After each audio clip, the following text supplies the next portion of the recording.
नमस्कार दोस्तों, स्वागत है आप सभी का आपके अपने यूट्यूब चैनल अमन प्रयास जिकेल्स में। जैसा कि फ्रेंड्स, आज है आपका 12 जून और 12 जून को भी आपका DSSB DL वार्डर का एग्ज़ाम था, जो कि सभी शिफ्टों का एग्ज़ाम समाप्त हो गया है। तो सभी शिफ्टों में कुल मिलाकर आपका 40 80 40 120 क्वेश्चन पूछे गए थे। लेकिन अभी हम लोग सिर्फ फर्स्ट और सेकेंड शिफ्ट में पूछे गए क्वेश्चन को देखेंगे। बाकी थर्ड शिफ्ट में जो क्वेश्चन पूछे गए थे उसको हम लोग सेपरेट वीडियो में देखेंगे, ठीक है। तो चलिए वीडियो को स्टार्ट करते हैं। वीडियो पसंद आएगा तो वीडियो को लाइक कर दीजिएगा, चैनल पर नए होंगे चैनल को सब्सक्राइब कर दीजिएगा और नोटिफिकेशन बेल कॉल पर क्लिक कर लीजिएगा। इसका जो PDF है आपको टेलीग्राम पर हम प्रोवाइड कराने का प्रयास करेंगे, तो वहाँ से भी आप लोग जाकर जुड़ जाइएगा, ठीक है। तो चलिए वीडियो को स्टार्ट करते हैं फ्रेंड्स, बिना किसी देरी के। पहले हम लोग फर्स्ट शिफ्ट को देखेंगे, फिर सेकेंड शिफ्ट को देखेंगे, ठीक है। तो आज का जो पहला जो प्रश्न आपका पूछा गया था वो पूछा गया है कि मौलिक कर्तव्य भारत के संविधान के किस अनुच्छेद में निहित है। तो इसका राइट आंसर फ्रेंड्स आपका अनुच्छेद 51A हो जाएगा। जो मौलिक कर्तव्य है संविधान के अनुच्छेद 51A में वर्णित है। जैसा कि पहले के वीडियो में भी हम लोगों ने देखा है कि मौलिक कर्तव्य है जो कि आपका 1976 में 42वें संविधान संशोधन के माध्यम से जोड़ा गया था। भाग 4A को शामिल किया गया था, अनुच्छेद 51A को शामिल किया गया था। किस समिति की सिफारिश पर? तो स्वर्ण सिंह समिति की सिफारिश पर।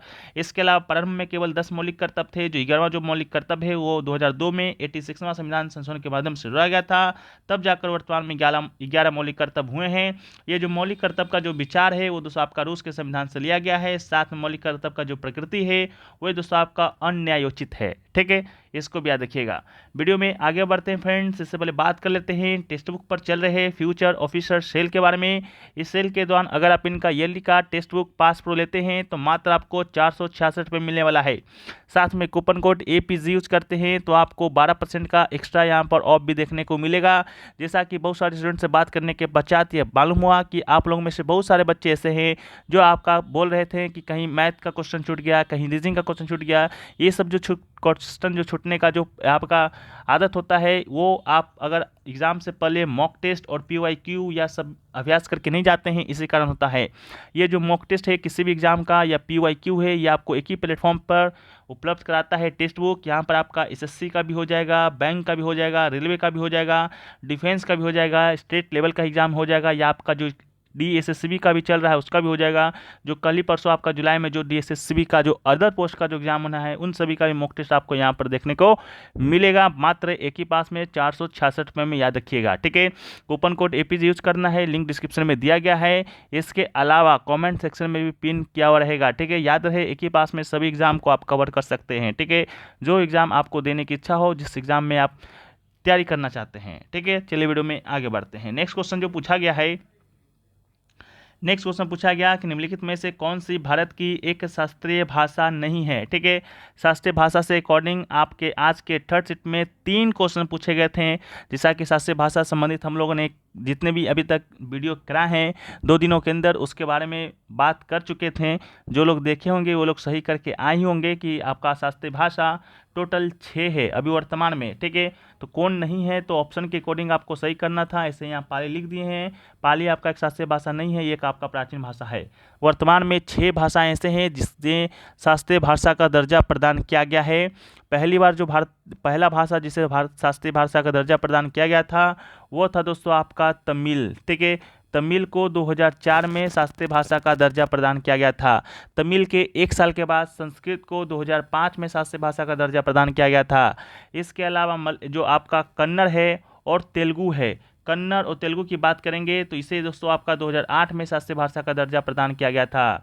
इसके अलावा जो आपका ओडिया है और मलयालम है, ठीक है। ओडिया की बात करेंगे तो ओडिया को 2014 में और मलयालम को 2013 में शास्त्रीय भाषा का दर्जा प्रदान किया गया है। इसके अकॉर्डिंग देखें कि सबसे पुराना शास्त्रीय भाषा कौन है, तो आपका तमिल हो जाएगा। सबसे नया शास्त्रीय भाषा कौन है, तो आपका ओडिया हो जाएगा, ठीक है। इन सभी को याद रखिएगा। शास्त्रीय भाषा से अकॉर्डिंग आपका जो प्रश्न है हर दिन पूछा जा रहा है, हर शिफ्ट में पूछा जा रहा है, ठीक है। नेक्स्ट क्वेश्चन पूछा गया कि बुकर पुरस्कार जीतने वाला पहला हिंदी किताब कौन सा है।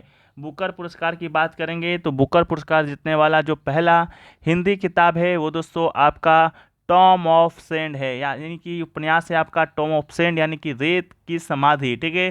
तो इसका राइट आंसर आपका हो जाएगा टॉम ऑफ सेंड। ये टॉम ऑफ जो सेंड है इसके जो राइटर हैं या इसके लेखिका हैं आपके गीतांजलि श्री, इन्हीं को आपका इस साल का प्रतिष्ठित बुकर पुरस्कार है जो कि मिला है।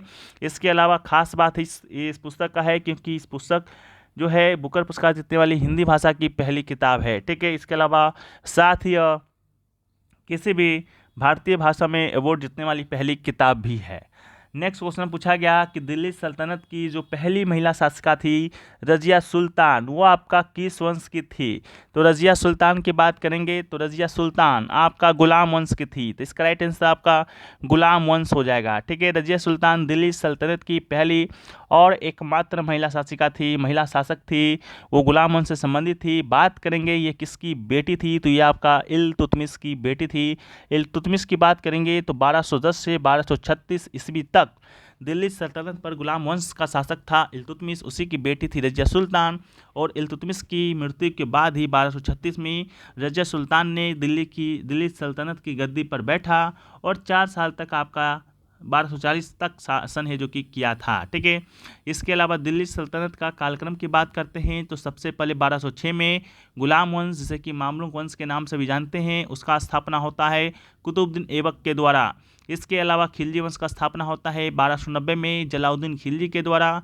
1320 तक शासन करता है ये खिलजी वंश और इसी वंश का था आपका अलाउद्दीन खिलजी। इसके अलावा तुगलक वंश आता है 1320 में, शासन करता है 1414 तक। गयासुद्दीन तुगलक इसकी स्थापना करता है। सैयद वंश की बात करेंगे तो 1414 से शुरू होता है, 1451 तक शासन करता है। ख्रीज खां इसके संस्थापक थे, कल पूछा गया था।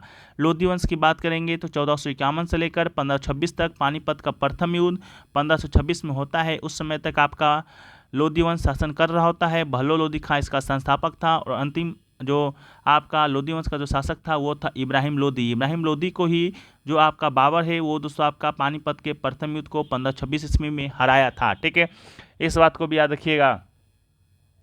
नेक्स्ट क्वेश्चन आपका है कि अनुच्छेद 112 किससे संबंधित है? तो अनुच्छेद 112 से संबंधित आपसे प्रश्न पूछा गया है।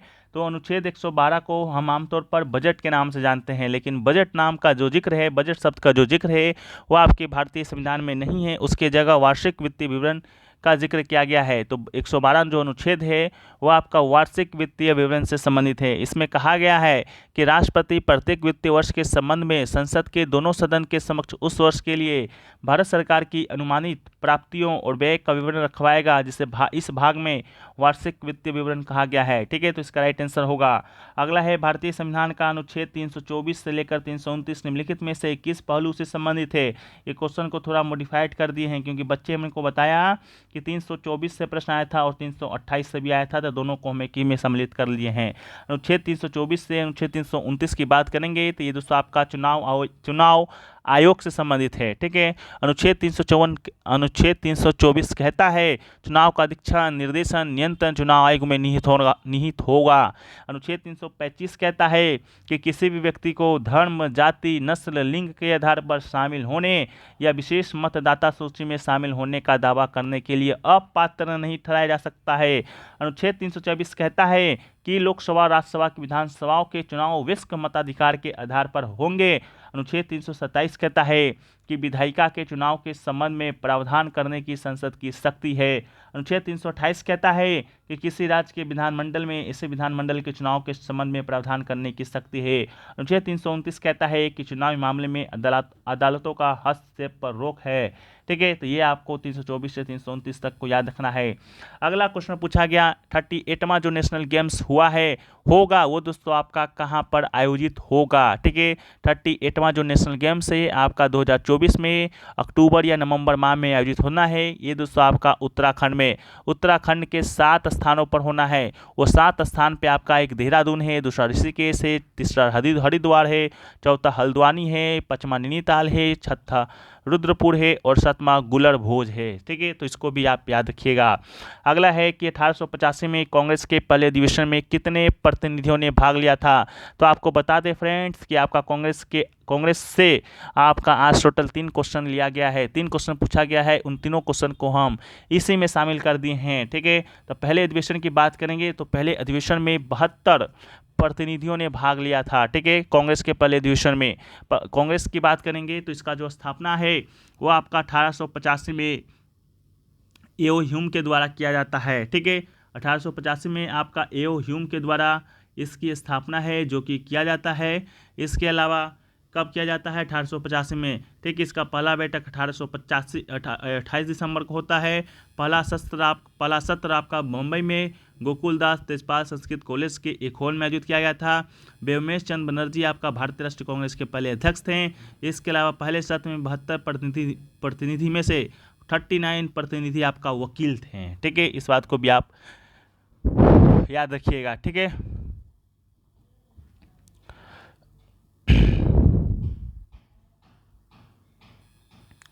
नेक्स्ट क्वेश्चन देखिए, पूछा गया कि मेजर ध्यानचंद खेल रत्न पुरस्कार 2023 किसे मिला है। ये क्वेश्चन आपका परसों भी पूछा गया था, मे बी कल भी पूछा गया हो, लेकिन पूछा गया था। तो आपको बता दें कि मेजर ध्यानचंद खेल रत्न पुरस्कार, जिसका पहले का नाम था राजीव गांधी खेल रत्न पुरस्कार। ठीक है, तो 2023 का जो यह पुरस्कार है आपका 2 लोगों को मिला है। दोनों बैडमिंटन जोड़ी संबंधित हैं, सात्विक साईराज रंकी रेड्डी और चिराग सेठी। ठीक है, तो इसका राइट आंसर होगा। 2022 की बात करेंगे तो अचंत शरद कमल को ये मिला था। ठीक है, अगला है कि बेरी बेरी रोग किसकी कमी के कारण होता है। तो बेरी बेरी रोग की बात करेंगे तो जो बेरी बेरी रोग है वो आपका विटामिन बी के कमी के कारण होता है। तो राइट आंसर आपका विटामिन बी होगा। लेकिन अगर आपसे पूछे जाए विटामिन ए के कमी के कारण से कौन सा रोग होता है, तो विटामिन ए के कमी के कारण से आपका रतौंधी होता है या जीरोफ्थेल्मिया होता है। ठीक है, इसके अलावा विटामिन बी के कमी के कारण आपका बेरी बेरी रोग होता ही होता है, जो कि पूछा गया था। विटामिन सी की कमी के कारण दोस्तों आपका स्कर्वी नामक रोग होता है। इसके अलावा विटामिन डी के कमी के कारण दोस्तों आपका रिकेटस नामक रोग होता है। ठीक है, विटामिन के कमी से कारण दोस्तों आपका रक्त का थक्का नहीं जमता है। ठीक है, इस प्रकार करके आपको याद रखना पड़ेगा। नेक्स्ट क्वेश्चन की बात करते हैं। तो नेक्स्ट क्वेश्चन आपसे जो पूछा गया कि 15 नवंबर को किसके याद में जनजातीय गौरव दिवस मनाया जाता है। जनजातीय गौरव दिवस की बात करेंगे तो पहली बात ये किस डेट को मनाया जाता है, तो 15 नवंबर को मनाया जाता है। और यहाँ पर पूछा गया था किसके याद में, तो ये आपका बिरसा मुंडा की याद में मनाया जाता है। तो राइट आंसर आपका बिरसा मुंडा होगा। जनजातीय गौरव दिवस की बात करेंगे तो 2022 में पहली बार आपका ये मनाया गया था। इसके अलावा सांस्कृतिक विरासत के संरक्षण और वीरता, आतिथ्य और राष्ट्रीय गौरव के भारतीय मूल्यों को बढ़ावा देने के लिए, आदिवासियों के प्रयासों को मान्यता देने के लिए हर साल जनजातीय गौरव दिवस मनाया जाता है। इसके अलावा सरकार ने नेता बिरसा मुंडा की जयंती को चिन्हित करने और आदिवासी स्वतंत्रता सेनानी के योगदान को याद करने के लिए आपका 2021 में 15 नवंबर को जनजातीय गौरव दिवस के रूप में घोषित किया था। इसके अलावा जनजातीय गौरव दिवस समारोह की शुरुआत राष्ट्रपति मुर्मू द्वारा झारखंड के खूंटी जिले में भगवान बिरसा मुंडा को श्रद्धांजलि देने के साथ हुई थी, जो आदिवासी नेता बिरसा मुंडा का जन्म स्थान है। ठीक है, इसके अलावा नेक्स्ट क्वेश्चन पूछा गया था कि निम्नलिखित में से किस हिमालय क्षेत्र को शिवालिक के नाम से जाना जाता है। तो इसका राइट आंसर आपका हो जाएगा बाह्य हिमालय। शिवालिक पहाड़ियाँ बाह्य हिमालय की एक पर्वत श्रृंखला है जो कि हिमालय के दक्षिण में स्थित है। यह भारतीय उपमहाद्वीप के उत्तरी भागों में फैले सिंधु नदी से ब्रह्मपुत्र नदी के करीब 2400 किलोमीटर पूर्व में फैला हुआ है। ठीक है, इसको भी याद रखिएगा, शिवालिक या बाह्य हिमालय। शिवालिक जम्मू कश्मीर राज्य के जम्मू संभाग से लेकर असम तक फैला हुआ है। चौड़ाई में शिवालिक पूर्व में 8 किलोमीटर से लेकर पश्चिम में 45 किलोमीटर तक, समुद्र तल से लगभग 1000 से लेकर 1500 मीटर की औसत ऊंचाई के साथ भिन्न होता है। यह एक निरंतर सीमा नहीं है। नेक्स्ट क्वेश्चन पूछा गया कि हॉर्नबिल महोत्सव निम्नलिखित में से किस राज्य में मनाया जाता है।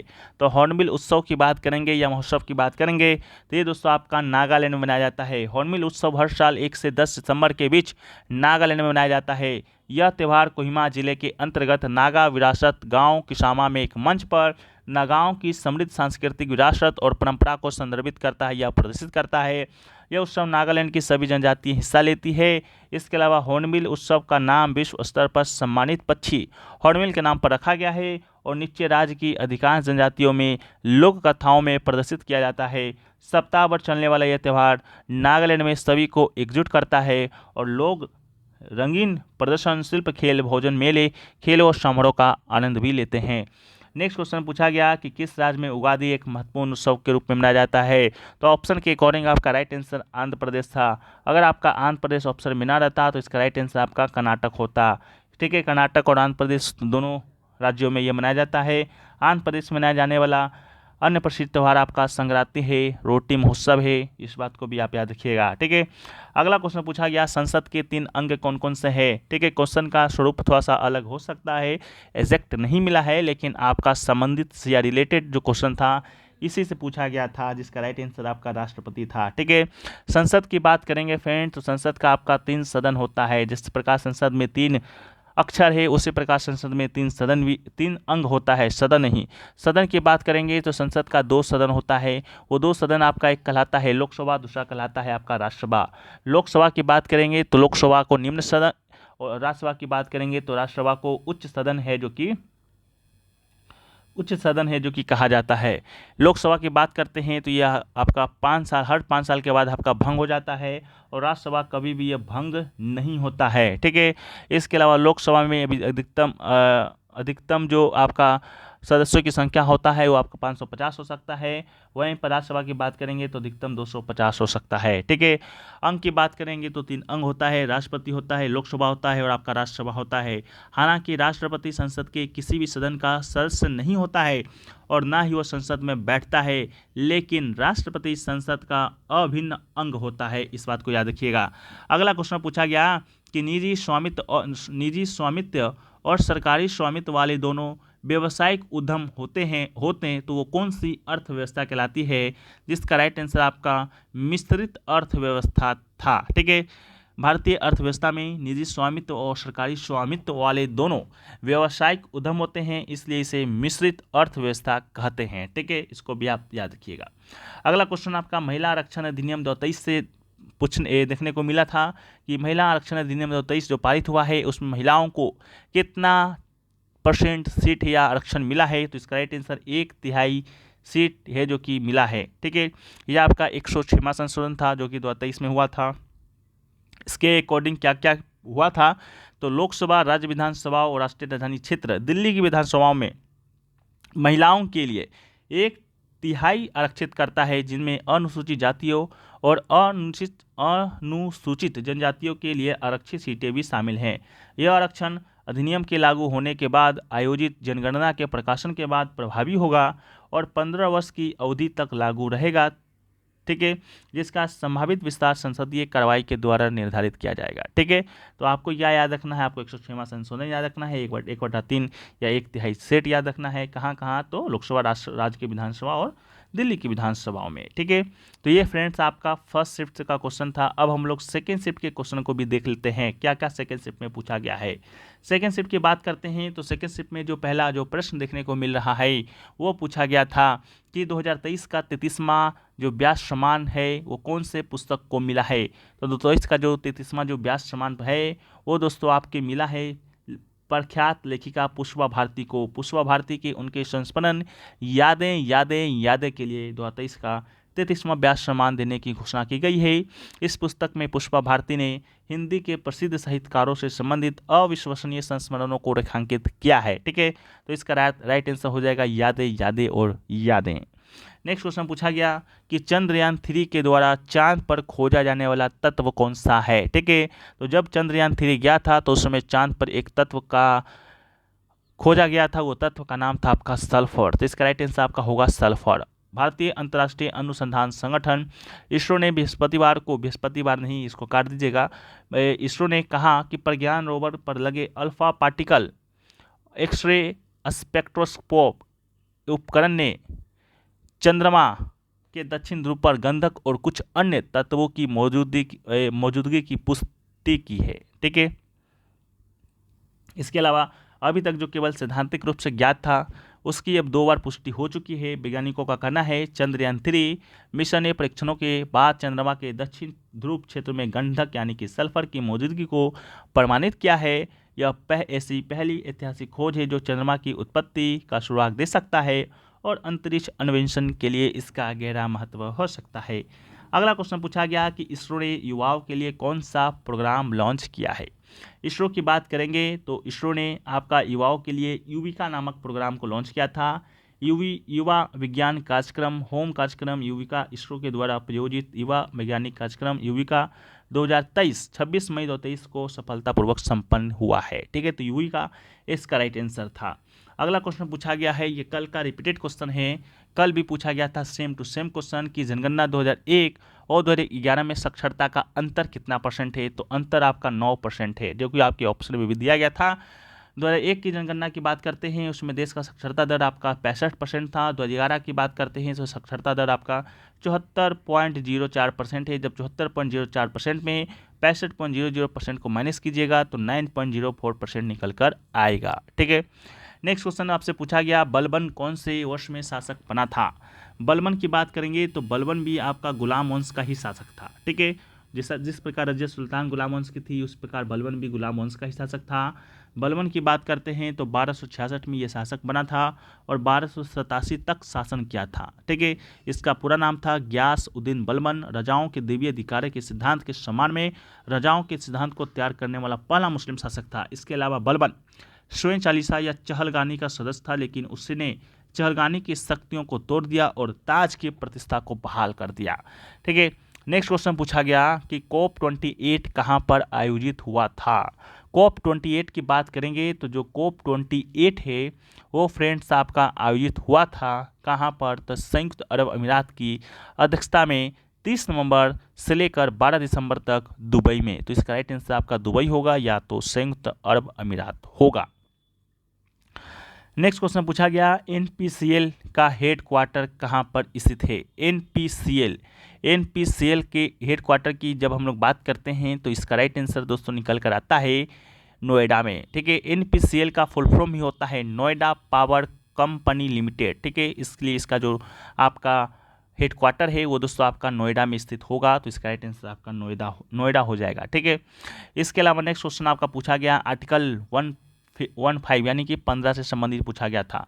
तो आर्टिकल 15 की बात करते हैं तो आर्टिकल 15 या अनुच्छेद 15 में कहा गया है कि राज्य पूरी तरह से धर्म, जाति, नस्ल, लिंग, जन्म स्थान या इन कारकों के किसी भी संयोजन के आधार पर किसी भी नागरिक के साथ भेदभाव नहीं करेगा। इसका राइट आंसर था। एक आपका आर्टिकल 226 से संबंधित पूछा गया था आर्टिकल 226 से। तो आर्टिकल 226 की बात करते हैं तो यह आपका मौलिक अधिकार को लागू करने हेतु निर्देश, आदेश या याचिका जारी करने के लिए उच्च न्यायालय के पास अनुच्छेद 226 के तहत अधिकार क्षेत्र है। इसका मतलब है कि अगर जो मौलिक अधिकार आपका हनन होता है मौलिक अधिकार, तो उसके लिए आप आर्टिकल 226 के तहत आप हाई कोर्ट जा सकते हैं और अनुच्छेद 32 के तहत आप सुप्रीम कोर्ट जा सकते हैं कि हुजूर मेरा मौलिक कर्तव्य आपका हनन हो रहा है, इस पर आप थोड़ा सा संज्ञान लें। ठीक है, इसके अलावा यह उच्च न्यायालय को मौलिक अधिकार के परिवर्तन संबंधी निर्देश, आदेश या याचिका जारी करने का अधिकार देता है। किसी भी अन्य उद्देश्य हेतु इनमें शामिल है।